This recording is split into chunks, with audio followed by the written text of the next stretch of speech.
I was working with Common Ground in New Orleans in the lower ninth. I got there 2 years after Katrina, and when I got there, I was really shocked to see cement blocks where the houses had been washed off the foundations, and the government was fining people for not cutting their grass when their houses were totally washed away. I was out in Queens when Sandy came in, and we thought, surely this can't be that big of a deal, right? It's not even a hurricane. What amazed me was how powerful the storm was and how it just flattened Staten Island. I mean, there was just nothing.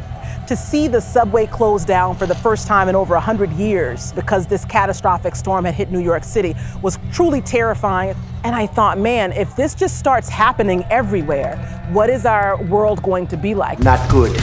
Believe me, not good. The Caribbean has just been getting hammered. The strongest hurricane in history to make landfall. Prayers are needed for this area. Anytime it rains, people are re-traumatized. They're afraid. The flooding was severe, and they're having to adjust to the fact that their lives are very different now. Their lives are not ever going to be the same again because of this storm in some very negative and long-lasting ways. The west side and the central area in Puerto Rico have been really heavily affected. There's like 400 miles out of 5,000 miles of traversable roads. There's bridges that have collapsed. The death toll that's being reported is like grossly underestimated. It came in through the southeast and it created a lot of damage in the area and a lot of damage in the mountains. And then it exited towards the northwest. So basically the whole island was hit. Communities, vary in different degrees of the damage, but it's been immense.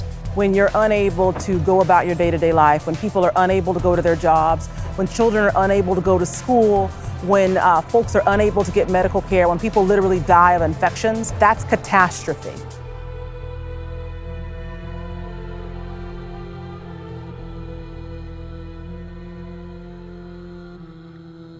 There's a great deal of damage. Homes are in disrepair, there's trash in the streets, there are dogs roaming the streets that are hungry because the people that they were previously relying on to take care of them are no longer able to feed or care for them. There's a lot of displaced folks. People who were homeless prior to the storm are still living in shelter environments where they are re-victimized and re-traumatized on a regular basis by these large international disaster relief organizations who come into the city and oftentimes do more harm than good. My name is Deborah. I am one of the co-founders of BioAction Street Health, which is a street medic collective in Houston. BASH formed right before Hurricane Harvey and has been doing disaster relief and mutual aid work since the storm. It's a loose collective of people from around the city and around the country who come and help out for whatever predetermined amount of time that they want to come and be here.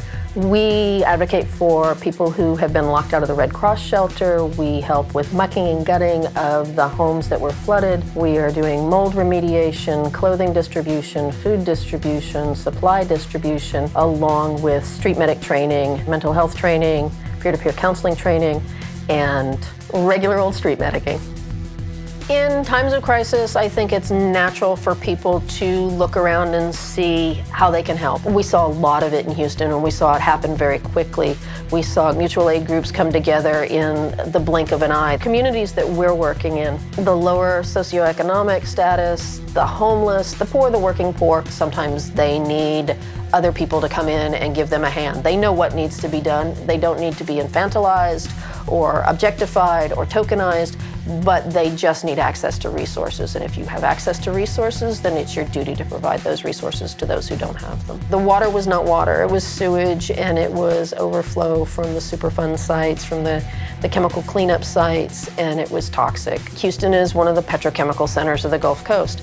So when the storm came, we had fuel spills, we had sites that were flooded that were already contaminated, so that water flowed through the city. What we already know happens in those areas are large concentrations of upper respiratory and lung diseases, cancer clusters, fetal death, premature birth, deformities, not only in the short term, but the effects of the petrochemical industry, that's a long-term problem. We may not see those effects for 5, 10, 15 years from now, but eventually we're gonna see them.